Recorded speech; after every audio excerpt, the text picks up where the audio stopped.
तो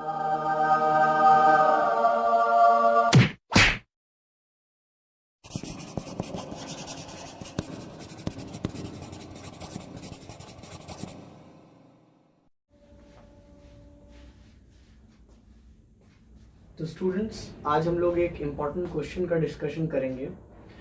ये क्वेश्चन आपके अरिथमेटिक प्रोग्रेशन का है एंड ये क्वेश्चन इम्पॉर्टेंट इसलिए है क्योंकि इसमें आपको कुछ प्रूव करने के लिए कहा जा रहा है। एंड जैसा कि मैंने फिगर आउट किया कि बहुत कोई इस क्वेश्चन को सॉल्व तो कर ले रहे हैं पर इसका मीनिंग क्या है ये नहीं समझ रहे हैं। ठीक है, तो इससे प्रॉब्लम ये होगा कि अगर आप इसको इस तरीके से सॉल्व करो जहां पे आप इसका मीनिंग ही नहीं समझ रहे हो तो काइंड ऑफ आप इसको रट ले रहे हो कहीं ना कहीं पे। कुछ कुछ चीजें तो आप रट ही रहे हो ना, क्योंकि अगर आप समझ के कर रहे होगे तो फिर आपको एक एक स्टेप समझ में आएगा।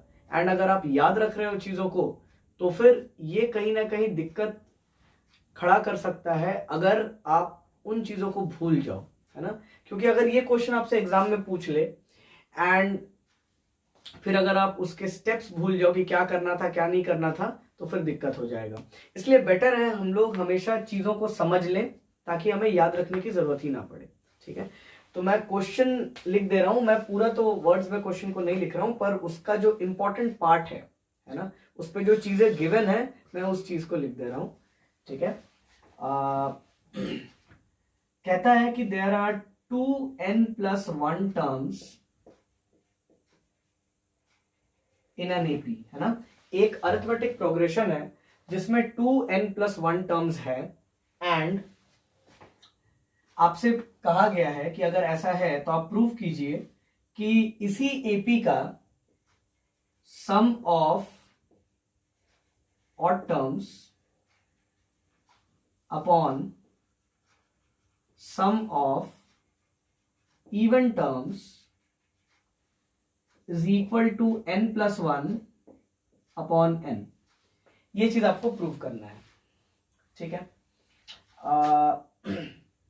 2 मिनट के लिए अगर हम लोग, है ना, ये प्रूफ वाले चीज को साइड में रखें, है ना, एंड इस क्वेश्चन में जो चीजें दी हुई हैं इसके मीनिंग को समझने की कोशिश करें तो हमें बहुत सी चीजें मालूम चलेगी ऐसी जो हमें शायद पता नहीं था इसके पहले, है ना। थोड़ा 2 मिनट हम लोग उसको विजुअलाइज करते हैं चीजों को कि सबसे पहले अगर आप देखिए तो यहाँ पे क्वेश्चन आपसे कह रहा है 2n+1 टर्म्स। अब इस 2n+1 टर्म्स का मतलब क्या है, तो ऐसे समझते हैं इसको। 2n+1 टर्म्स लिखा गया है तो इसमें 2 चीजें हैं, है ना। एक है ये आपका 2n एंड एक है ये आपका 1। 2n का मतलब क्या होता है, it means any even number, है ना। 2n का मतलब क्या है, एनी इवन नंबर। अब इवन नंबर कैसे, क्योंकि आप अगर n को यहां पे वेरिएबल रख रहे हो क्योंकि n का वैल्यू आपको मालूम नहीं है, ठीक है, एंड ऑब्वियसली क्योंकि आप टर्म्स की बातें कर रहे हो, है ना, कि कितने टर्म्स हैं किसी चीज में, तो ऑब्वियसली आप n का वैल्यू को यहाँ पे एक नेचुरल नंबर ही लोगे, है ना। क्योंकि टर्म्स तो हम लोग पॉइंट्स में, है ना, फ्रैक्शंस में ऐसे तो नहीं बोलते हैं ना हम लोग, टर्म्स को नेगेटिव भी नहीं लेते हैं और जीरो टर्म्स अगर हम लोग कह रहे हैं तो उसका कोई मतलब नहीं है, तो हम लोग n को कोई नेचुरल नंबर ही लेंगे। ठीक है, तो किसी भी नेचुरल नंबर का अगर आप मल्टीप्लीकेशन 2 के साथ कराते हो तो वो इवन तो बनेगा ही, है ना। फॉर एग्जाम्पल जैसे मैं कह रहा हूं कि n का जो भी वैल्यू होगा, है ना, वो हम लोग सेट ऑफ नेचुरल नंबर से लेंगे। So set of natural numbers क्या है हमारे पास, it starts from 1 2 3 4 and it goes up till infinity, है ना।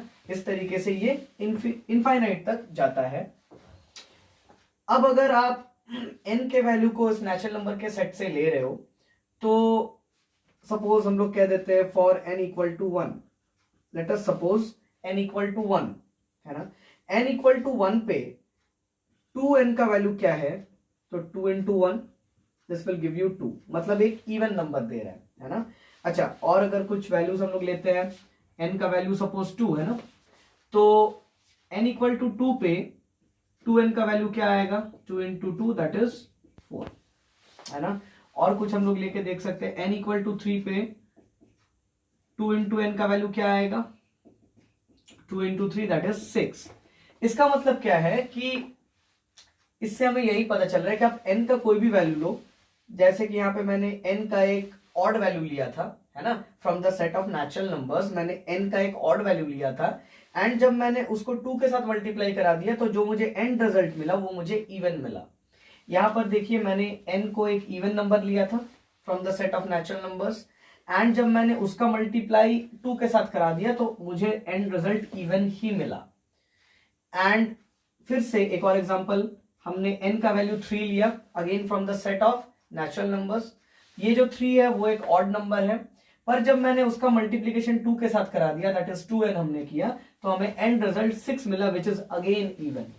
तो इससे ये पता चला कि n का वैल्यू हम लोग चाहे ऑड नंबर ले चाहे इवन नंबर ले from the set of natural numbers, and हमें उस चीज का मल्टीप्लाई अगर हम 2 के साथ करा दे तो end result will always be an even number. ठीक है, end result will always be an even number. इसलिए मैं आपसे कह रहा हूं कि ये जो 2n है ये हमेशा एक इवन नंबर ही होगा, क्योंकि n कुछ भी हो सकता है, ऑड इवन n का कुछ भी हो सकता है from the set of natural numbers, पर 2 के साथ जैसे ही उसका मल्टीप्लाई करा देते हैं वो इवन ही बनेगा।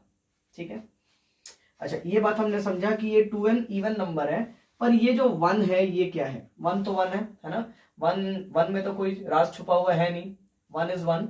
पर जब हम लोग दोनों चीजों को एक साथ इस तरीके से एडिशन के साथ बोल रहे हैं कि भाई एक इवन नंबर में आप 1 ऐड कर दो तो आपको क्या मिलेगा, तो ये भी आपको मालूम होना चाहिए कि कभी भी एक इवन नंबर में अगर हम लोग 1 ऐड करते हैं तो ये जो टोटल रिजल्ट है 2n प्लस 1 जो टोटल रिजल्ट है ये पूरा रिजल्ट ऑड बन जाता है ना। कैसे ऑड बनता है देखिए, जैसे मेरे को यहाँ पे ये 2n का वैल्यू है, ठीक है ना, ये 2n का वैल्यू है, क्या है, मैंने जब n का वैल्यू 1 लिया है तो मेरे को 2n 2 मिल गया है, करेक्ट। अब इसमें अगर मैं 1 ऐड करूं, है ना, 2n के रिजल्ट पे अगर मैं 1 ऐड करूं तो आई गेट 3। ये 3 क्या है, ये एक ऑड नंबर है। अगेन यहाँ पे देखिए ये भी आपके 2n का रिजल्ट है ना, जब मैंने n का वैल्यू 2 लिया हुआ था तो ये 2n का रिजल्ट है। इस रिजल्ट में अगर मैं 1 ऐड करूं तो I will gate 5 which is an odd number. Again आप देखिए ये भी 2n का ही रिजल्ट है जब मैंने n का वैल्यू 3 लिया था, ठीक है। तो इस रिजल्ट में अगर मैं 1 ऐड कर देता हूं तो I will get 7 which is again an odd number. तो हमने इससे कंक्लूड किया कि ये जो टोटल नंबर ऑफ टर्म्स दिया हुआ है which is written as 2n plus 1, तो ये कोई ऑड नंबर ऑफ टर्म्स ही होगा, कोई एक ऑड नंबर होगा। फॉर एग्जाम्पल 3 हो सकता है, 5 हो सकता है, 7 हो सकता है, कुछ भी होगा पर एक ऑड नंबर होगा। हमें नहीं पता वो क्या है, 3 है, 5 है, 7 है, 9 है, वी डोंट नो कितने टर्म्स है, पर हाँ इतना तो हम लोग कह सकते हैं कि हाँ जितने भी टर्म्स है वो भैया ऑड नंबर्स ही है, इवन नंबर्स में नहीं है ना। ये बात हमने समझी, एक ये इंपॉर्टेंट इंफॉर्मेशन था जो आपको समझना था इस क्वेश्चन में। अच्छा दूसरी बात, यहां पे एक और बात किया गया, sum of odd terms sum of even terms. अब ये ऑड टर्म्स क्या, इवन टर्म्स क्या, ये भी समझना इंपॉर्टेंट है। सपोज मैं कोई भी एक अरिथमेटिक प्रोग्रेशन ले रहा हूं, ठीक है, से 2 4 6 8 10 12 14 एंड सो ऑन, है ना, ऐसे चल रहा है ये अरिथमेटिक प्रोग्रेशन। इस अरिथमेटिक प्रोग्रेशन का फर्स्ट टर्म 2 है एंड कॉमन डिफरेंस भी 2 है, ठीक है ना, मतलब 2 से टर्म आगे बढ़ रहा है, ठीक। अच्छा इस अरिथमेटिक प्रोग्रेशन में अगर आप ध्यान से देखें तो मैं अगर पोजीशंस की बात करूं, जैसे मेरे पास यहाँ पे जो टर्म्स हैं, मेरे पास यहाँ पे 1 2 3 4 5 6 7 है ना, मेरे पास यहाँ पे टोटल मैंने 7 टर्म्स लिखा है एंड सो ऑन मैंने करके छोड़ दिया, है ना। I have written total 7 terms. ये जो 2 है this is the first term, ये जो 4 है this is the second term, ये जो 6 है this is the third term, ये जो 8 है this is the fourth term, ये जो 10 है this is the fifth term, 12 sixth term and ये 14 क्या है, सेवेंथ टर्म, ठीक है। अब देखने वाली बात है कि ये जो 1 है, ये जो 1 है, ये प्लेस, अगर मैं इस प्लेस की बात करूं, ये फर्स्ट टर्म जहां पे मैंने ये फर्स्ट टर्म लिखा है, दिस प्लेस रिप्रेजेंट्स ऑड, है ना, रिप्रेजेंट्स ऑड मतलब ये प्लेस ही ऑड है ना, वन वन क्योंकि एक ऑड नंबर होता है ना, तो ये जो फर्स्ट पोजीशन है this is an odd position, हम लोग ऐसा कह सकते हैं। तो इस पे लाई करने वाला टर्म एक ऑड टर्म बन रहा है bye virtue of its position. ये टर्म जो है टू ये इवन है, I am not talking about the term, term तो इवन है पर bye virtue of its position अगर मैं बोलूं तो this is an odd term. तो यहां पे ऑड टर्म से ये कहना है, क्वेश्चन ये मीन कर रहा है ऑड टर्म से कि भाई उसका जो पोजीशन है, उस टर्म का जो पोजीशन है बाय वर्च्यू ऑफ दैट आप बताओ ऑड टर्म्स, है ना, and bye virtue of the position आप बताओ इवन टर्म्स। आई होप आपको समझ में आ रहा हो, है ना। टर्म्स तो देखिए सारे ही इवन मैंने लिखे हैं क्योंकि मैंने एपी ही एक इवन एपी लिया है जिस जो कि 2 से आगे बढ़ा, इसका फर्स्ट टर्म भी 2 है, 2 4 6 8 10 12, दिस इज द एपी, ठीक है ना। तो टर्म्स तो सारे इवन है, मैं टर्म्स की बातें ही नहीं कर रहा हूं यहाँ पे, मैं यहाँ पे पोजीशन के बेसिस पे इवन ऑड की बात कर रहा हूं। तो अगर पोजीशन के बेसिस पे अगर आप ऑड फिगर आउट करें तो आप देखिए ये एक ऑड टर्म होगा क्योंकि ये फर्स्ट प्लेस पे आता है। अगेन देखिए एक छोड़ के, है ना, फर्स्ट के बाद सेकंड प्लेस को आप छोड़ दीजिए, थर्ड प्लेस में आप चलिए, again this 3 is an odd number मतलब थर्ड प्लेस, तो यहां पे लाई करने वाला टर्म एक ऑड टर्म है bye virtue of its position, ये भी ऑड टर्म। लाइकवाइज उसके बाद आप उसका इमीडिएट नेक्स्ट में जो टर्म है उसको छोड़ के उसके अगले टर्म में जाइए, fifth term, again this will be an odd term. फिर इमीडिएट नेक्स्ट को छोड़ के आप उसके अगले पे जाइए, again it will be an odd term by virtue of its position. मैं बार बार ये बात बोल रहा हूं, by virtue of its position वो ऑड है, टर्म्स तो सारे इवन है पर पोजीशन के बेसिस पे मैं ऑड इवन बता रहा हूं यहाँ पे, ठीक है। And bye virtue of position अगर इवन टर्म्स आप क्लासिफाई कीजिएगा तो ये आपका इवन है, ये आपका इवन है, ये आपका इवन है ना।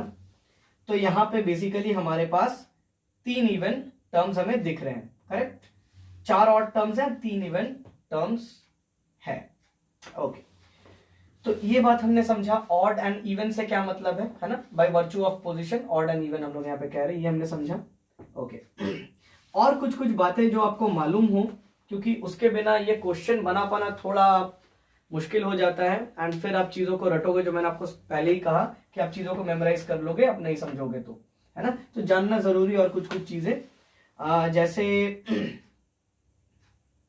यहां पे आप एक चीज देखो, अगर मैं इस अरिथमेटिक प्रोग्रेशन में टोटल मान लेते हैं 7 टर्म्स ही थे, है ना, टोटल 7 टर्म्स ही थे कह देते हैं, तो number of odd terms, number of odd terms bye virtue of position, है ना, bye virtue of position number of odd terms कितने हैं, अब देखिए 1 2 3 4, टोटल 4 ऑड टर्म्स हैं, ठीक है।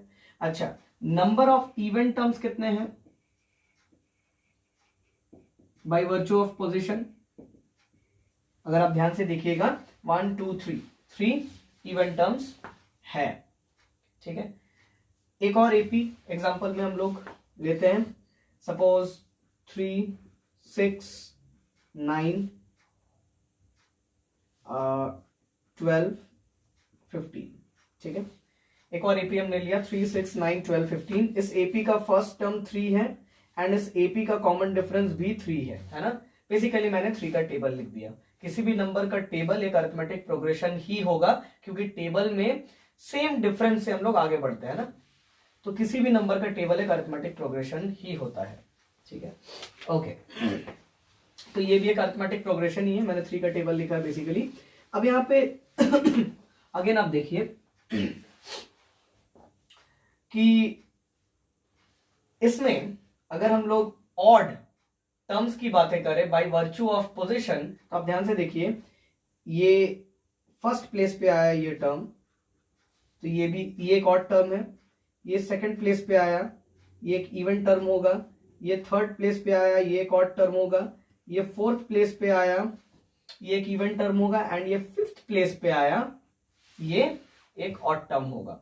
तो अगर हम लोग काउंट करें तो ये ऑड था, ये भी ऑड था, ये भी ऑड था, एंड इवन की बात करें तो ये इवन था और ये भी इवन था। अगेन ऑब्जर्वेशन क्या है हमारा इस अरिथमेटिक प्रोग्रेशन में, ऑब्जर्वेशन ये है कि नंबर ऑफ ऑड टर्म्स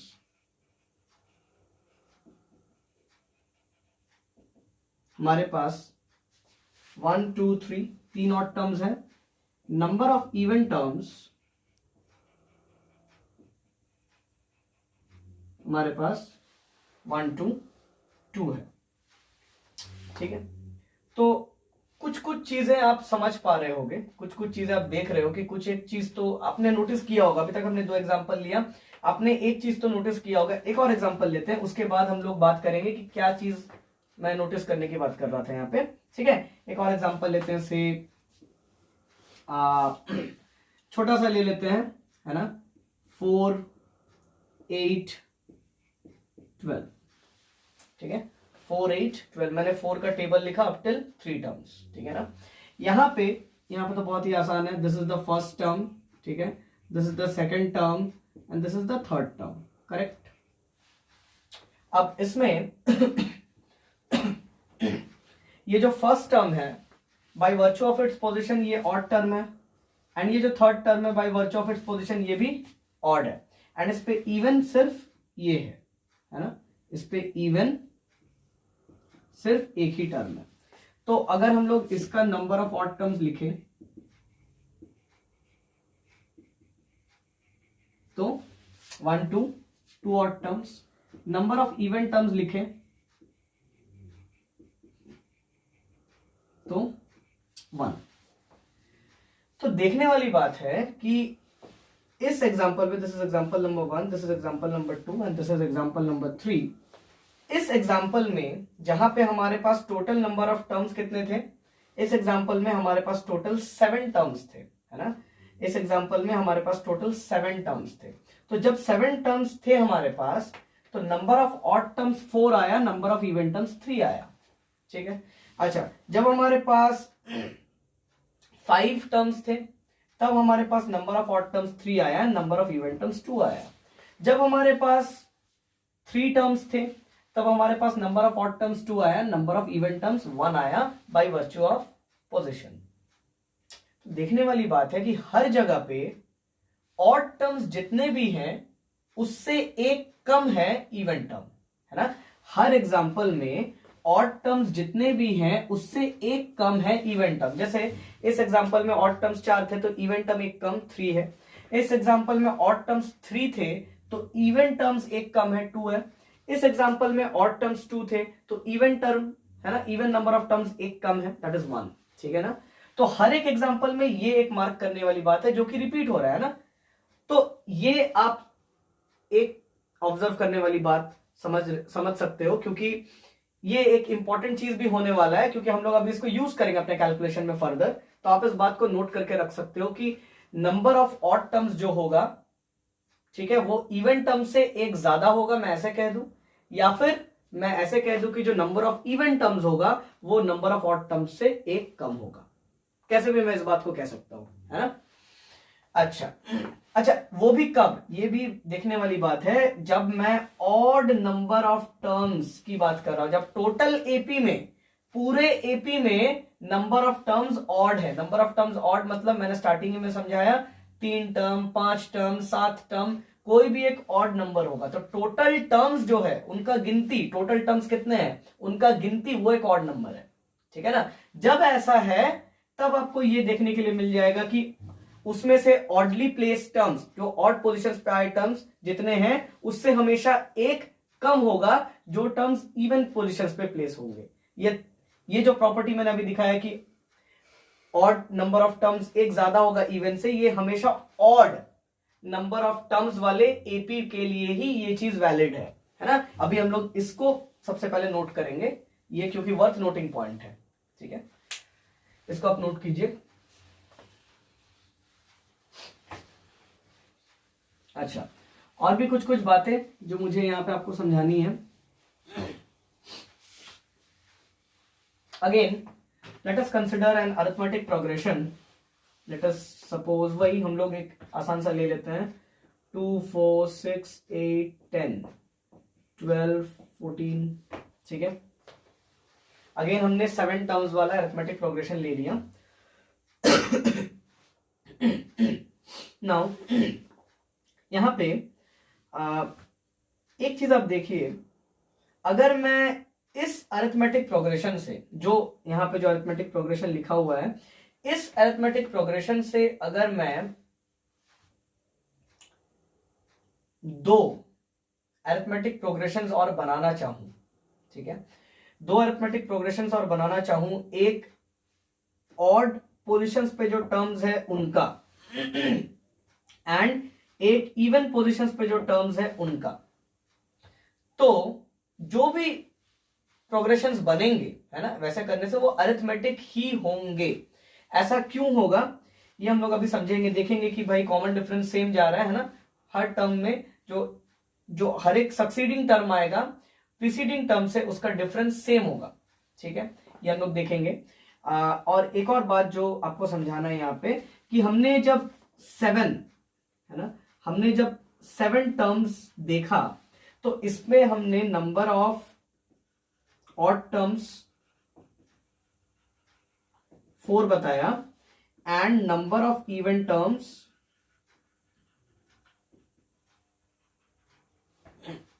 3 बताया, एक कम, है ना, क्योंकि total number of terms odd थे, इसीलिए ये वाला जो एक कम वाला जो लॉजिक है वो चल रहा है, ठीक है। अच्छा, इसमें क्योंकि ये छोटा अरिथमेटिक प्रोग्रेशन था इसीलिए आपने इसके टर्म्स को, है ना, काउंट किया मैनुअली, आपने देखा कि भाई कौन कौन से टर्म्स है जो ऑड पोजीशंस पे आए, आपने फिर इसको 4 लिखा, है ना, एंड कौन कौन से टर्म इवन में आए उसको भी आपने मैनुअली कैलकुलेट किया ना, आपने यहाँ पे लिख दिया। क्या होता अगर मैं आपसे पूछ देता टोटल 91 टर्म्स है, टोटल नंबर ऑफ टर्म्स अगर मैं किसी अरिथमेटिक प्रोग्रेशन का 91 बताऊं, इन दिस केस अगर मैं आपसे पूछूं कि इसमें कितने टर्म्स ऐसे होंगे जो ऑड पोजीशंस पे होंगे, नंबर कितना है उसका, कि भाई जैसे यहां पे आप बता रहे थे ना कि 4 टर्म ऑड प्लेसेस पे है एंड 3 टर्म्स इवन प्लेसेस पे, इसी तरीके से इसमें कितने टर्म्स ऑड प्लेसेस पे होंगे एंड कितने टर्म्स इवन प्लेसेस पे होंगे, ये बता पाना थोड़ा सा कम्बरसम हो जाता है, क्योंकि ये एक बहुत बड़ा नंबर 91 टर्म्स, है ना, बहुत बड़ा एग्जांपल है, मतलब बहुत बड़ा एक प्रोग्रेशन है 91 टर्म्स का। तो कुछ ट्रिक होना चाहिए जिससे हम लोग ये पता कर पाए कि किस तरीके से हम लोग जल्दी से पता कर सकते हैं कि नंबर ऑफ ऑड टर्म्स कितना होगा and number of even terms कितना होगा। तो अगर आप थोड़ा ध्यान से ऑब्जर्व करें,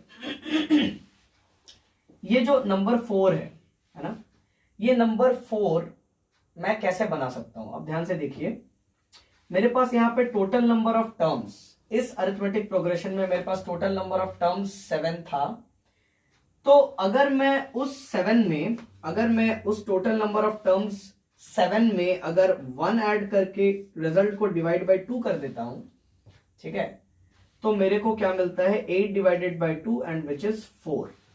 ये जो 4 मिला ये क्या है, नंबर ऑफ ऑड टर्म्स, है ना, number of odd terms in the AP.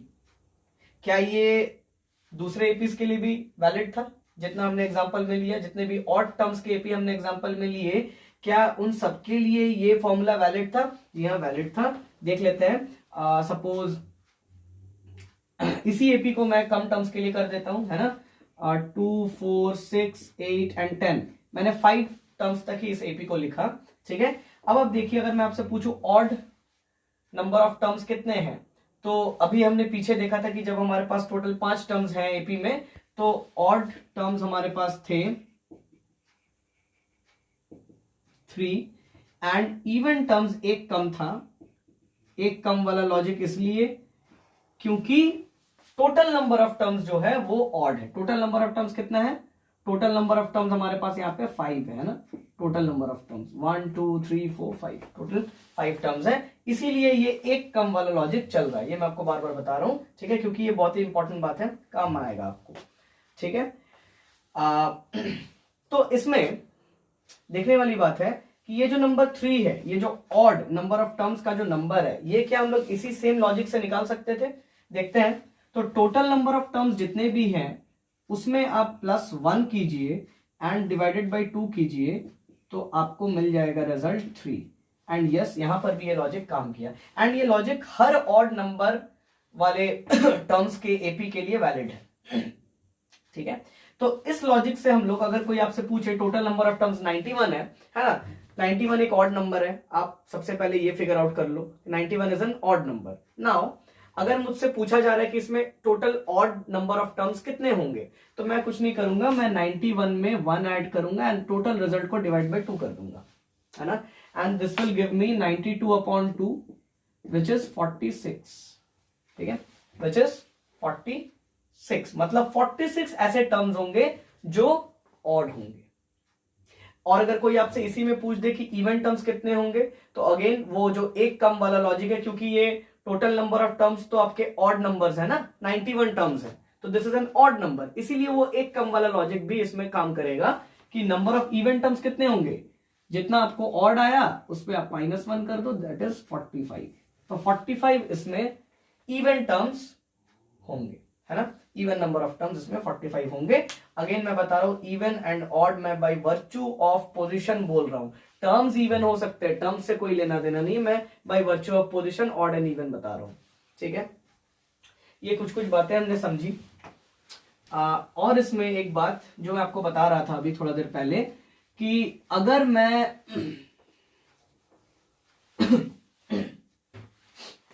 अगर ये एक अरिथमेटिक प्रोग्रेशन है जिसमें कि टोटल नंबर ऑफ टर्म्स हमारे पास 7 है, मतलब ये ऑड नंबर ऑफ टर्म्स है इसमें टोटल, ठीक है। इस अरिथमेटिक प्रोग्रेशन में अगर मैं इस अरिथमेटिक प्रोग्रेशन को 2 प्रोग्रेशंस में तोड़ू, हाँ 2 प्रोग्रेशंस में तोड़ू, एक इवन टर्म्स वाला प्रोग्रेशन और एक ऑड टर्म्स वाला प्रोग्रेशन, तो वो दोनों ही प्रोग्रेशंस अरिथमेटिक प्रोग्रेशंस होंगे। कैसे, देखिए, अगर मैं इससे एक प्रोग्रेशन निकालता हूं जिसमें ऑड पोजीशंस पे जो टर्म्स है वही मैं लिखूंगा, जैसे 2, 6, 10 एंड 14, ये जो टर्म्स हैं ये ऑड पोजीशंस पे है, first position, third position, fifth position and seventh position. मैं अगर इन टर्म्स को लिखता हूं 2, 6, 10 एंड 14, ये एक प्रोग्रेशन है। एंड अगर मैं इसके इवन पोजीशंस पे जो टर्म्स है मैं उसका अगर प्रोग्रेशन लिखता हूं, तो वो टर्म्स कौन से होंगे, 4, 8, 12, 4, 8, 12। तो ध्यान से देखिए, ये भी एक प्रोग्रेशन आया, ये भी आपके पास एक प्रोग्रेशन आया, ठीक है। तो ये जो प्रोग्रेशन है ये भी एक एपी है एंड ये जो प्रोग्रेशन है ये भी एक एपी है। कैसे पता, आप देखिए, इस प्रोग्रेशन का फर्स्ट टर्म जो है वो 2 है एंड जो कॉमन डिफरेंस है वो 4 है, जो कॉमन डिफरेंस है वो 4 है ना। आप कॉमन डिफरेंस हम कैसे निकालते हैं, आप किसी भी सक्सीडिंग टर्म से उसका जस्ट प्रीसीडिंग टर्म को माइनस कीजिए, आपको हर जगह पे वो डिफरेंस देखने को मिलेगा। जैसे 2 से 6, तो 6 - 2 आप कीजिए तो आपको 4 मिलता है। अगेन 10 एंड 6 में 10 - 6 आप कीजिए, आपको 4 मिलता है। अगेन 14 - 10 में, है ना, आपको 4 मिलेगा, मतलब ये एक एपी है। यहां पर भी अगर आप देखिएगा तो फर्स्ट टर्म इसका 4 है एंड इसका अगर कॉमन डिफरेंस देखिएगा तो ये भी 4 ही मिलेगा आपको, क्योंकि 8 - 4 इज 4, 12 - 8 इज अगेन 4। तो ये भी एक अरिथमेटिक प्रोग्रेशन आया, ये भी एक अरिथमेटिक प्रोग्रेशन आया, ठीक है। ये बातें हमने समझी, ठीक है, कि अगर हम लोग एक अरिथमेटिक प्रोग्रेशन के ऑड वाले टर्म्स का एपी बनाएंगे एंड इवन वाले टर्म्स का एपी बनाएंगे, तो वो जो दोनों प्रोग्रेशन होंगे, ऑड वाला एंड इवन वाला, दोनों अरिथमेटिक प्रोग्रेशन ही होगा। ये हमने समझा। और इसमें समझने वाली बात यह है कि जो आपका ओरिजिनल अरिथमेटिक प्रोग्रेशन है उसका जो कॉमन डिफरेंस था, इस ओरिजिनल अरिथमेटिक प्रोग्रेशन का जो कॉमन डिफरेंस था वो 2 था। अगर आप ध्यान से देखिएगा तो, क्योंकि हर एक टर्म के बीच में 2 का ही गैप है। आप अगर ध्यान से देखिएगा, एवरी सक्सीडिंग टर्म से आप अगर प्रीसीडिंग टर्म को उसका माइनस कीजिएगा तो आपको 2 ही मिलेगा। So and this difference will be common, है ना, अमंग ऑल द टर्म्स। तो आप ध्यान से देख सकते हैं हर जगह पे 2 का ही डिफरेंस आपको मिलेगा। तो ओरिजिनल अरिथमेटिक प्रोग्रेशन में कॉमन डिफरेंस 2 था, पर जब हमने इस तरीके से ऑल्टरनेट टर्म्स उसके लिए, एक छोड़ के एक टर्म जब हमने लिया, एक ऑड के लिए एंड एक इवन के लिए, तो जो नए एपीज जो बन के आए उसमें कॉमन डिफरेंस दोनों में ही, एक तो कॉमन डिफरेंस दोनों का ही सेम आया न्यूली फॉर्म्ड एपीज का। एंड एक और देखने वाली बात यह है कि जो ओरिजिनल एपी से अगर हम लोग कॉमन डिफरेंस की अगर कंपैरिजन करें, तो ओरिजिनल एपी के कंपैरिजन में न्यूली फॉर्म्ड एपीज का कॉमन डिफरेंस डबल आ गया, है ना। ओरिजिनल एपी में कॉमन डिफरेंस 2 था एंड न्यूली फॉर्म्ड एपीज में कॉमन डिफरेंस जस्ट डबल आया उसका, ठीक है, ये एक बात है। एंड न्यूली फॉर्म्ड एपीज दोनों का एक कॉमन डिफरेंस सेम है, ये भी हम लोग देख रहे हैं, ठीक है। एक और बात है, आपका जो ये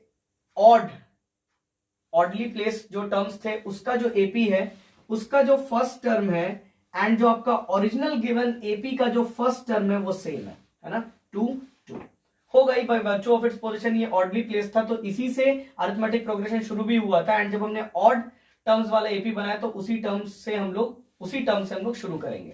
तो ये टर्म फर्स्ट वाला सेम है। तो ये कुछ ऑब्जर्वेशंस था जो करके रखना जरूरी है इस क्वेश्चन को समझने के लिए, ठीक है। तो अब तक हमने बहुत सी चीजें समझी, अब जो भी गिवन है मैं उसको साइड में लिख लेता हूं, हम लोग इस क्वेश्चन को सॉल्व करना शुरू करेंगे, ठीक है। तो टोटल हमारे पास 2n+1 टर्म्स इस क्वेश्चन में है, इस अरिथमेटिक प्रोग्रेशन में है हमारे पास, एंड हमें प्रूव क्या करना है, सम ऑफ ऑड टर्म्स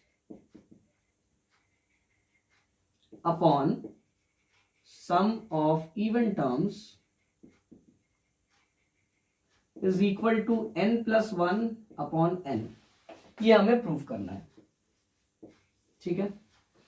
अब कैसे प्रूव किया जाए, तो अभी जो मैंने आपको बताया कि अगर टोटल टर्म्स हमारे पास ऑड हैं, है ना, ऑड, ये ऑड है, आप अभी समझ रहे हो इस बात को, ऑड नंबर ऑफ टर्म्स है हमारे पास टोटल, तो इसमें नंबर ऑफ ऑड टर्म्स कितने होंगे, तो मैंने आपको फॉर्मूला दिया कि कभी भी टोटल नंबर ऑफ टर्म्स अगर ऑड है तो नंबर ऑफ टर्म्स में आप +1 ऐड करो एंड रिजल्ट को डिवाइड बाय 2 करो तो आपको नंबर ऑफ ऑड टर्म्स मिल जाएगा, इससे हमें नंबर ऑफ ऑड टर्म्स मिल जाएगा, है ना। एंड ये कितना है, इफ यू सॉल्व दिस, अगर हम इसे सॉल्व करेंगे तो हमें क्या मिलेगा, let us see, this will be 2n+2 upon 2, अगर हम लोग 2 कॉमन लेंगे this will B n+1 upon 2, 2 से 2 cancel, this will B n+1 terms. मतलब हम लोग ऐसा कह सकते हैं कि 2n+1 टर्म्स अगर है किसी एपी में तो उस एपी में नंबर ऑफ ऑड टर्म्स कितना होगा, bye virtue of position n+1 odd terms होंगे।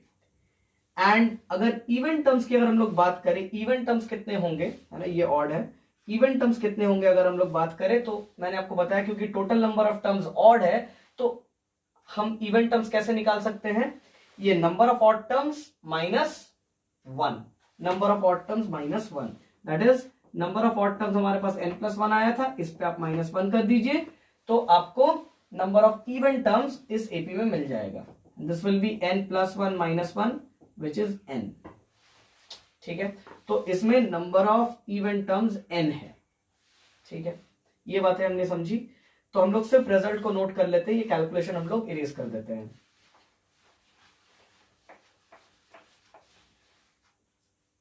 Number of odd terms n+1, number of even terms n। अच्छा, जस्ट आउट ऑफ क्यूरियोसिटी अगर आप चेक करना चाहो एक बार कि आपने सही निकाला कि नहीं, बाय एनी चांस अगर आपको लग रहा है कि नहीं शायद गलती हो रहा है या कुछ हो रहा है, तो आप क्या कर सकते हो, ये नंबर ऑफ ऑड टर्म्स है, ये आपका नंबर ऑफ इवन टर्म्स है, आप अगर इन दोनों को ऐड कर दो, number of odd terms and number of even terms, आपको टोटल नंबर ऑफ टर्म्स मिल जाएगा। एंड अगर ये टोटल नंबर ऑफ टर्म्स आपको मिल रहा है तो आप सही ही कर रहे हो, यहां तक अगर आप आ चुके हो तो देखिए क्या हमें टोटल नंबर ऑफ टर्म्स मिल रहा है इससे, so this will B 2n+1, है ना, अगर आप ब्रैकेट्स खोल के सॉल्व करोगे n+n 2n होगा एंड 1+1 है, सो 2n+1 टर्म्स, मतलब आप सही जा रहे हो अभी तक, है ना, ये बातें भी हमने की। अच्छा, और क्या बातें हैं इसमें, अब हमारे पास अरिथमेटिक प्रोग्रेशन का सम का फॉर्मूला है ना, एक्चुअली हमारे पास दो फॉर्मूले होते हैं पर वो है एक्चुअली एक ही फॉर्मूला, है ना, हम हमेशा एक फॉर्मूले से उसके दूसरे फॉर्मूले को डिराइव कर ही सकते हैं, ठीक है। तो एक ही फॉर्मूला है तो मैं मेन वाला फॉर्मूला लिखता हूं, जो एलाबोरेटेड फॉर्मूला मैं उसको लिख रहा हूं, ठीक है। तो किसी भी अरिथमेटिक प्रोग्रेशन के सम का formula up till n terms, है ना, सम ऑफ n टर्म्स क्या है, n by 2 2a plus n minus 1 into d, where a is the first term, n is the number of terms, d is the common difference. ठीक है ना, ये n भी मतलब जहां तक हमको सम चाहिए, जितने टर्म्स तक हमको सम चाहिए, है ना। फॉर एग्जांपल अगर मैं आपसे कहता हूं 2 4 6 8 10 टोटल 5 टर्म्स इस एपी में, अगर मैं कहता हूं कि सम अप टिल 3 टर्म्स, मतलब आप S3 निकालो, तो सम अप टिल 3 टर्म्स का मीनिंग 2 + 4 + 6 होता है ना, विच इज 12। अगर आप इसको फॉर्मूले से करो, फॉर्मूले के अकॉर्डिंग क्या होगा, फॉर्मूले के according Sn is equal to n by 2 2a plus n minus 1 into d। आप देखो यहां पे मैंने टोटल 3 टर्म्स तक हमको सम चाहिए था, तो मैं n को 3 से रिप्लेस करूंगा, क्योंकि मुझे 3 टर्म्स तक सम चाहिए, तो मैं n को 3 से रिप्लेस करूंगा। जहां जहां n है उसको आप 3 से रिप्लेस कीजिए, 3/2 है ना। 2 into a का मतलब फर्स्ट टर्म होता है। फर्स्ट टर्म क्या है इस अरिथमेटिक प्रोग्रेशन का, फर्स्ट टर्म इज 2, तो 2 ऑलरेडी मल्टीप्लाइड है एंड a का वैल्यू 2 है, तो मैंने 2 लिख दिया, प्लस n जहां जहां है उसको मुझे 3 लिखना था, 3 - 1, एंड कॉमन डिफरेंस अगर आप इसमें चेक कीजिएगा तो कॉमन डिफरेंस 2 है। अगर आप इसको सॉल्व कीजिएगा तो आपको सेम रिजल्ट 12 ही मिलना है। हम लोग करके दिखा भी देते हैं एक बार। 2 × 2 इज 4, प्लस या फिर आप इसको कॉमन लेके भी सॉल्व कर सकते हैं, कॉमन लेके ही करते हैं, सॉल्व करना आसान होगा। देखिए ये एक टर्म है, यहाँ पे 2 है, ये भी एक टर्म है, यहाँ पे 2 है, ठीक है ना।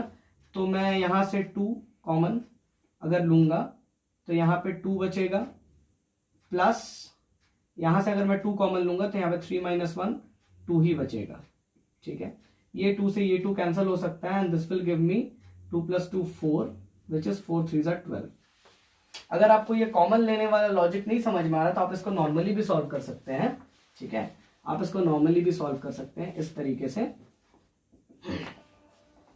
क्योंकि किसी किसी को दिक्कत होता है कॉमन लेने में, है ना। हालांकि हम लोग कॉमन हमेशा जब हमारे पास बीच में प्लस या माइनस ऑपरेटर हो तभी निकाल सकते हैं। मल्टीप्लीकेशन पे हम लोग कॉमन नहीं निकाल सकते हैं, पर यहाँ पे मल्टीप्लीकेशन प्लस माइनस बहुत कुछ आया है ब्रैकेट्स, तो अगर कंफ्यूजन हो रहा है तो आप ऐसे करके कर लो, है ना। आप इसको नॉर्मली ब्रैकेट को पहले सॉल्व कर लो। ऑडमास रूल जो है उसको आप यूज करो। 2 × 2 = 4, 3 - 1 is 2 and multiply by 2, this will give you 3/2, bracket के अंदर 4 + 4 which is 3/2 into 8, so 2 4s are 8, so 3 4s are 12। आप ऐसे करके भी इसको सॉल्व कर सकते हो, जैसा आपको पसंद हो, जो आपको इजी लगे, जो आपको कन्वीनियंट लगे, आप वैसे करके देख सकते हो। तो basically sum up till 3 terms का मतलब वही है कि हम शुरुआत से लेके, स्टार्टिंग से लेके 3rd टर्म तक एडिशन कर दे, है ना। अगर हम लोग मैनुअली कर रहे हैं तो हम लोग इस तरीके से कर सकते हैं, एंड अगर मैनुअली नहीं कर रहे, अगर फॉर्मूले से करना तो इस तरीके से करो। दोनों से ही आप सेम रिजल्ट तक ही पहुंचोगे, ठीक है। दोनों का मीनिंग सेम है, ओके।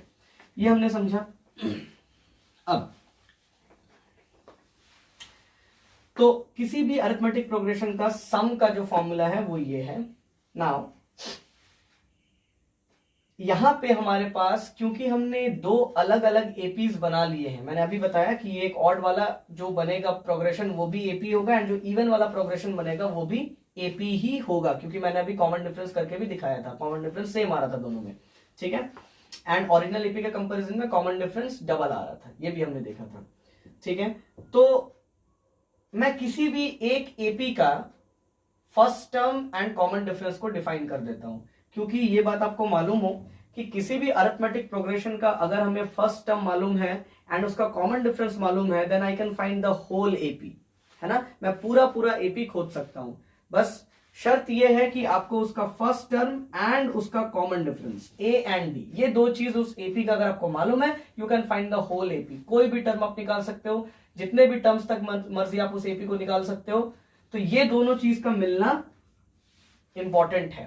तो ये दोनों चीज तो दिया ही हुआ नहीं है, तो हमें इन्हीं दोनों चीज को अज्यूम कर लेना है यहाँ पे, ठीक है। क्योंकि इनके बिना तो आप कुछ भी नहीं कर सकते ना, यही एपी का फॉर्मेशन का बेसिस है ना।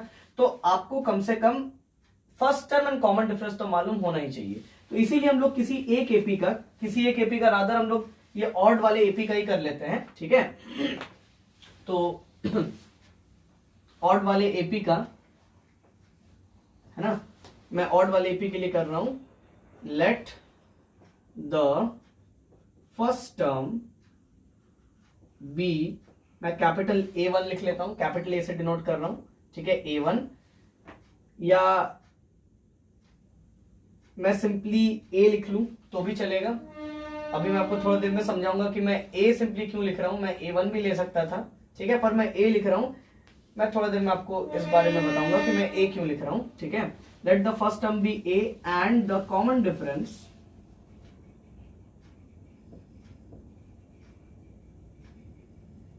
बी D, मैं कैपिटल D ले रहा हूं, ठीक है। आप कुछ भी ले सकते हो, स्मॉल a स्मॉल d भी आप ले सकते हो, एज पर, है ना, योर चॉइस, आपकी मर्जी है, वहां पे आप कुछ भी ले सकते हो, पर हाँ A एंड D ही लेना, क्योंकि क्या है कि चीजों को देखते हुए ना एक आदत बन जाता है सॉल्व करने का। हर एक एग्जामिनर आपसे एक्सपेक्ट करेगा कि आप A एंड D लेके ही सॉल्व करो, क्योंकि इस चैप्टर में A को फर्स्ट टर्म बताया गया एंड D को कॉमन डिफरेंस बताया गया। आप लेने के लिए तो कुछ भी ले सकते हो, पर वो एक आप कह सकते हो कन्वेंशन है ना, एंड अकॉर्डिंग टू अगर आप कन्वेंशन के चलोगे तो वो मार्क्स फेचिंग होता है, क्योंकि एग्जामिनर का आंख चलता है वहां पे कि आपने लिया कहाँ है वो चीज, उसके दिमाग में वो बना हुआ है स्ट्रक्चर कि आप वैसे ही लोगे, चीजों का एज्यूम वैसे ही करोगे, है ना। कल के डेट में अगर मैं सिंपल इंटरेस्ट को अगर मैं बोलूंगा कि नहीं मुझे उसको जेड लेना है, तो फिर वो किसी भी अगर कोई भी अगर वहां पे बैठा हुआ एग्जामिनर, तो वो हमेशा उसका आंख खोजेगा कि आपने सिंपल इंटरेस्ट को ऐसा ही क्यों नहीं लिया, है ना, आपने उसको जेड क्यों लिया, वो हमेशा वो सोचेगा, ठीक है ना। तो कभी कभी ये चीजें होती हैं, वो फिर थोड़ा सा अनोइंग भी हो जाता है, तो आप चीजों को कन्वेंशन के हिसाब से ही करो, तो वो मार्क्स फेचिंग होता है, अपीलिंग टू द आई भी होता है, ठीक है ना, आप जल्दी पड़ता है चीजों पे, ठीक है। अच्छा, first term be A and the common difference be D, ठीक है। अच्छा, नाउ फर्स्ट एपी के लिए मैं बोल रहा हूं, तो फर्स्ट टर्म A है, कॉमन डिफरेंस D है, तो अगर मैं इस एपी का फॉर्मूला लिखूं सम का, है ना, अप टिल n+1 टर्म्स, ध्यान देने वाली बात है कि इस एपी में मेरे पास n+1 टर्म्स होंगे, ऑड वाले एपी में, है ना, मेरे पास n+1 टर्म्स होंगे, तो मुझे तो सारे टर्म्स का सम निकालना है ना, क्योंकि उसने कहा कि sum of odd terms and then उसने कहा सम ऑफ इवन टर्म्स, तो मैंने ऑड टर्म्स के लिए एक ऑड टर्म्स का एपी बना लिया, तो जितने भी टर्म्स है मुझे उनका सम करना है, जितने भी टर्म्स है उसके, है ना, तो मुझे उसका सम करना है। तो n+1 मैं यहां पे लिख रहा हूं, देखने वाली बात है ना, n+1 क्योंकि उसमें टोटल टर्म्स n+1 है ना। तो इसके लिए आप फॉर्मूले को सबसे पहले तो Sn का साइड में लिख के रखें, नहीं तो हो सकता है कि आपको समझने में थोड़ा दिक्कत हो।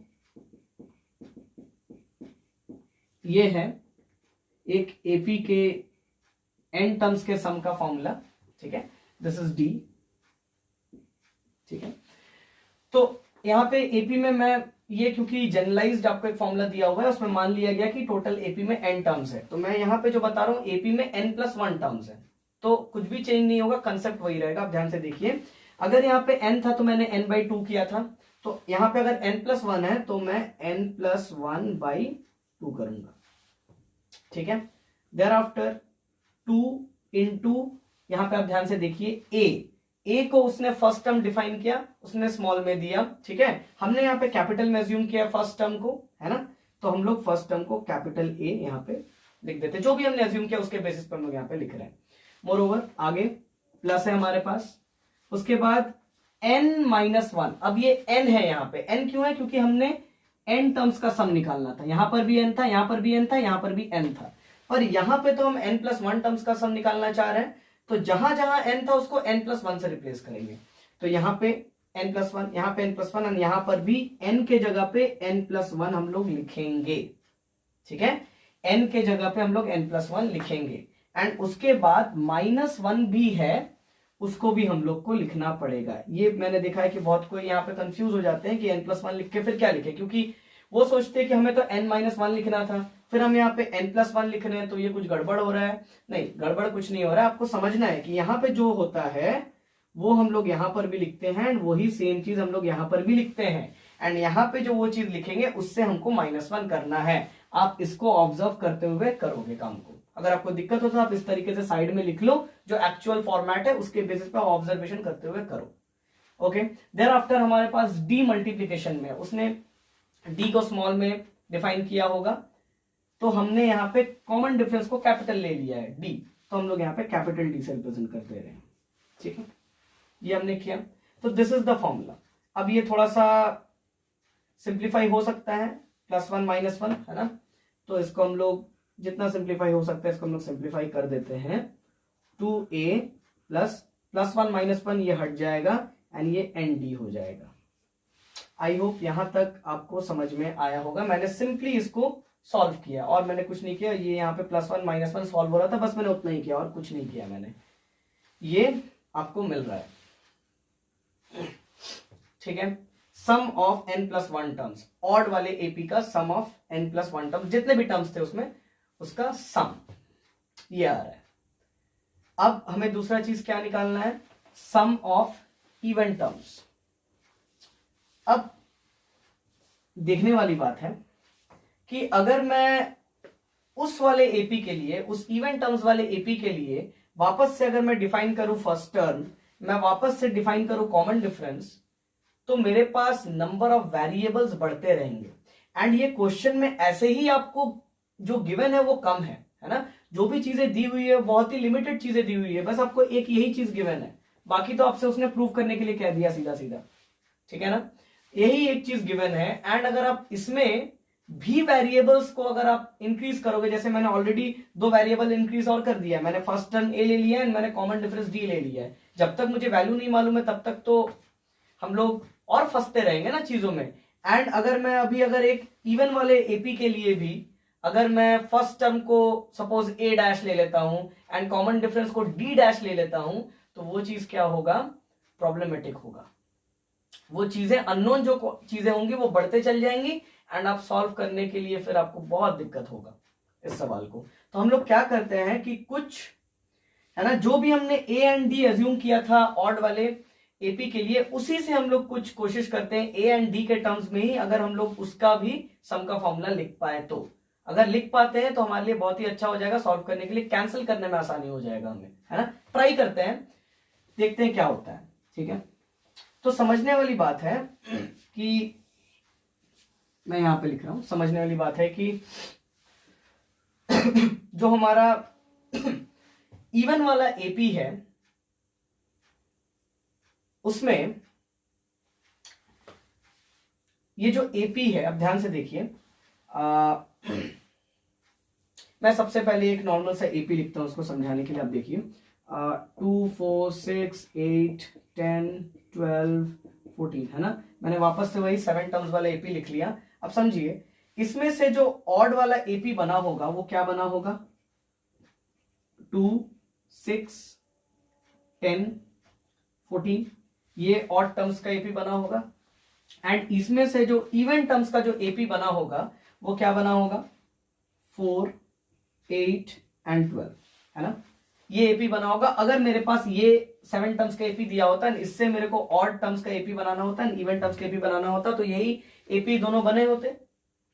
अब इसमें देखिए, अगर मैंने इस वाला ऑड टर्म का जो एपी का फर्स्ट टर्म है, इसको अगर मैंने ए से डिफाइन किया है, ठीक है, ऑड टर्म वाला जो एपी अगर उसको मैंने ए से डिफाइन किया है, एंड इसके कॉमन डिफरेंस को अगर मैंने कैपिटल डी से रिप्रेजेंट किया है, ठीक है, तो क्या मैं ए एंड डी को यूज करके इसके टर्म्स तक भी पहुंच सकता हूं।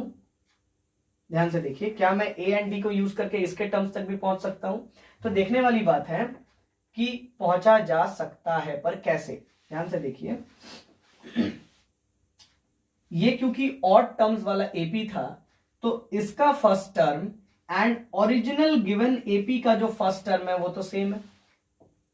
तो अगर ये ए है तो ये भी ए है, ठीक है, क्योंकि ये सेम है, उसी से हम लोग शुरुआत कर रहे हैं, तो ये आपका ए है।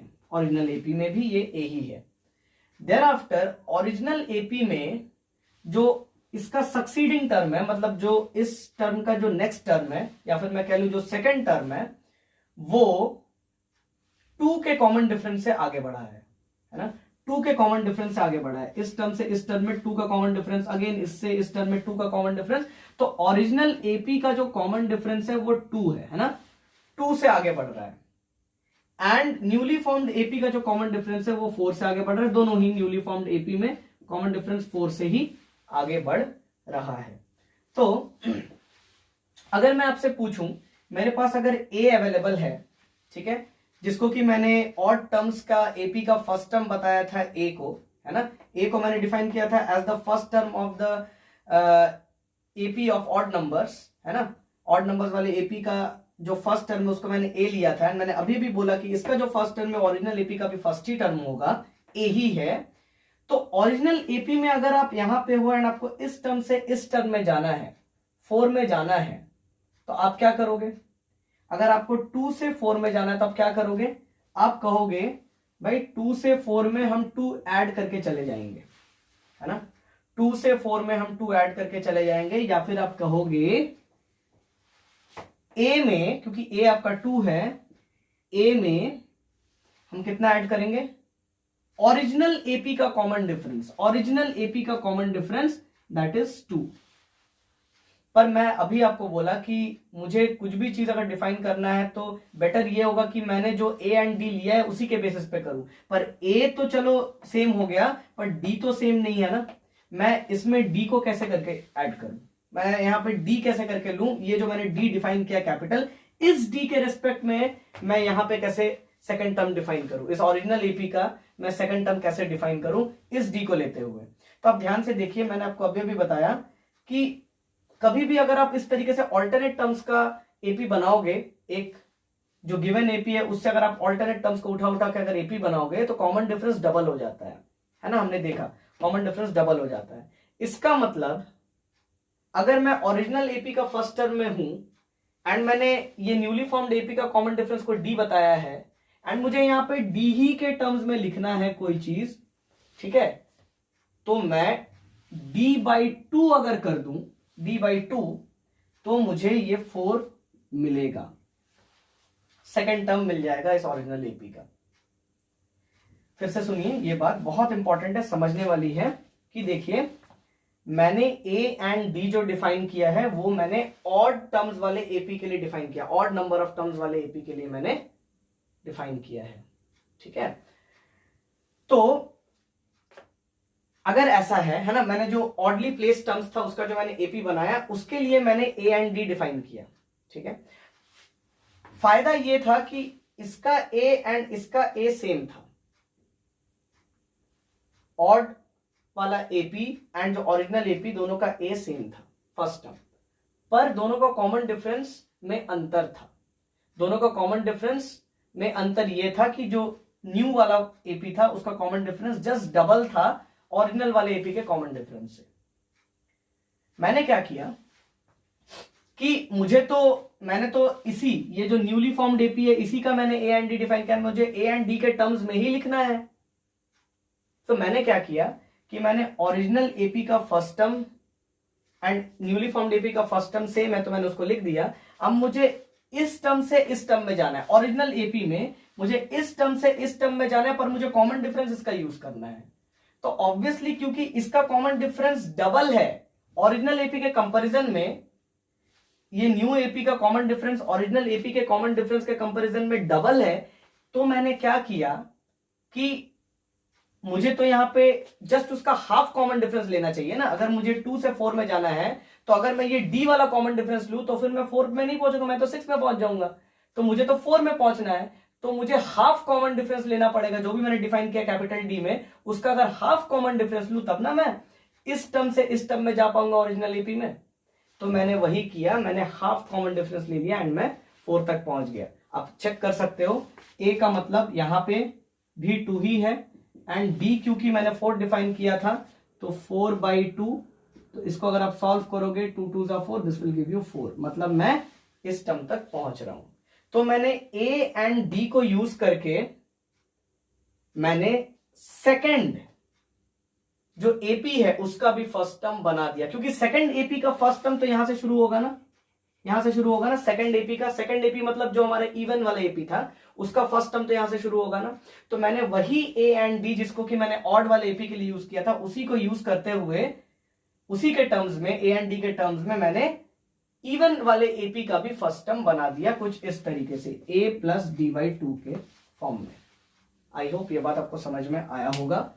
अब अगर मैं इस एपी के सम का फॉर्मूला लिखूं तो कैसे मैं लिखूंगा, इवन वाले एपी का अगर मैं सम का फॉर्मूला लिखूं तो मैं कैसे लिखूंगा, देखिए जरा, है ना।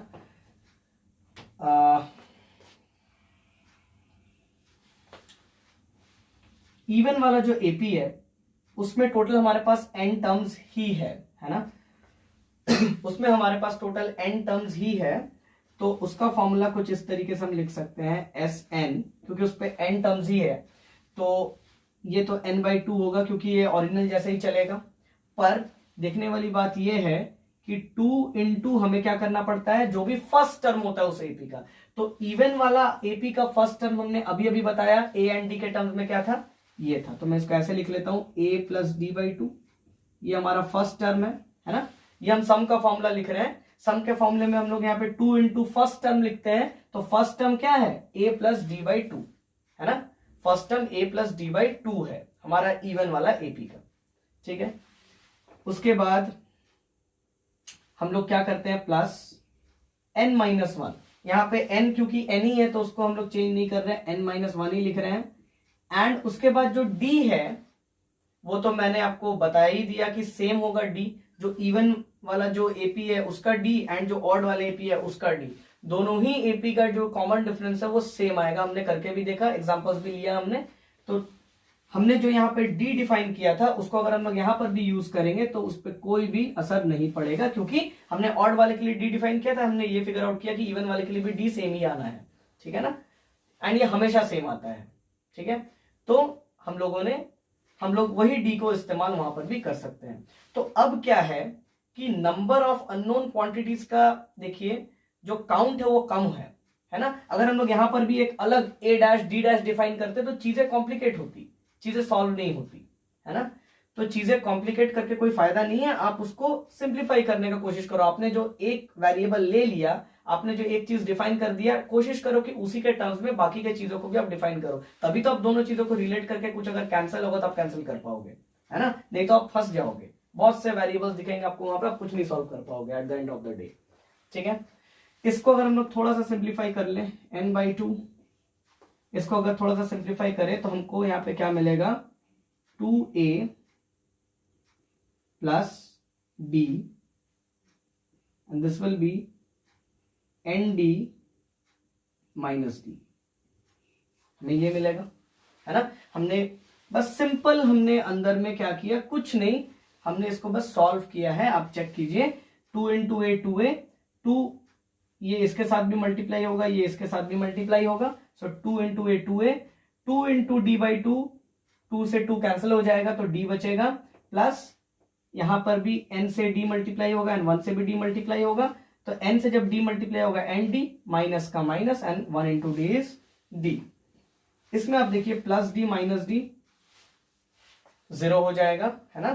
तो आपके पास क्या बच गया, n by two and this is 2a plus nd। ध्यान से देखिए, ऑलमोस्ट अगर आप अभी देखो क्वेश्चन को, जो थोड़ा सा मेंटल मैथ्स जिसका अच्छा है वो देख ही के बता सकता है कि भाई हमें जो यहाँ पे जो n प्लस वन टर्म्स का जो सम है एंड वहां पर जो n टर्म्स का जो सम है, उनका अगर हम लोग अभी रेशियो निकालेंगे तो हमें आराम से ये जो हमें प्रूफ करने के लिए कहा गया है n plus one upon n, ये आराम से हमें मिल जाएगा, ठीक है। फिर भी मैं एक बार आपको करके दिखा देता हूं, ठीक है ना। हमें अल्टीमेटली जो प्रूफ करने के लिए कहा गया है, हम लोग उस प्रूफ को कर लेते हैं। मैं उस प्रूफ को यहाँ पे, है ना, यहाँ पे सॉल्व कर लेता हूं। हमें सम ऑफ ऑड टर्म्स, तो सम ऑफ ऑड टर्म्स हमारे पास क्या था, n plus one by two into 2a plus nd, ये था। एंड हमारे पास इवन टर्म्स का सम क्या था, n by two into 2a plus nd, ठीक है। इसको अगर आप सॉल्व करोगे तो देखिए ये वाला जो पोर्शन है 2a plus n d, 2a plus n d exactly same है न्यूमरेटर डिनोमिनेटर में, तो हम इसे कैंसिल कर सकते हैं। फर्दर ये 2 से ये 2 कैंसिल हो सकता है, ठीक है ना। अगर आपको समझ में नहीं आता है कि ये 2 से ये 2 कैसे कैंसिल हुआ, तो आप इसको थोड़ा सा सिंप्लीफाइड फॉर्म में लिखो इस तरीके से, n प्लस 1/2, एंड ये जो बड़ा वाला जो डिवीजन का जो मैंने लाइन बनाया है इसको आप सिंबल के टर्म्स में लिखो, एंड n/2 आप उसके बाद लिखो, ठीक है। हमेशा ये जो बड़ा वाला जो डिवीजन का साइन है उसका हम लोग सिंबल लिख सकते हैं, ठीक है। इससे कैलकुलेशन अगर आपको समझ में नहीं आता कि कैंसिल कैसे होगा तो आपको फिर आसानी हो जाएगा कैंसिल करने में। आपको पता है कि हम लोग कभी भी डिवीजन पे सॉल्व नहीं करते क्वेश्चन को, है ना। तो जो डिवीजन है वो चेंज होके मल्टीप्लीकेशन होगा, ये 2 ऊपर जाएगा एंड ये n नीचे आएगा, मतलब उसके बाद वाला चीज रेसिप्रोकल हो जाएगा। इसके बाद 2 से 2 कैंसिल, यही जो 2 से 2 कैंसिल हो रहा है यही हम लोग यहाँ पे कर सकते थे, पर अगर आपको समझने में दिक्कत है तो आप इस तरीके से लिख के कर लो। तो अल्टीमेटली हमारे पास क्या बच गया, this is n plus 1 is to n आप लिख दो या फिर अपॉन n आप लिख दो, कोई फर्क नहीं पड़ता, दोनों का मतलब एक ही है, n प्लस 1 अपॉन n और n plus 1 is to n, ठीक है। यही आपको प्रूव करना था एंड हमने इसको प्रूव कर दिया। आई होप आपको समझ में आया होगा, हमने बहुत सी चीजें की, हमने बहुत सी चीजें समझी, ठीक है। आई होप आपको इंफॉर्मेटिव लगा होगा ये वीडियो, ठीक है। Thank you and have a good day.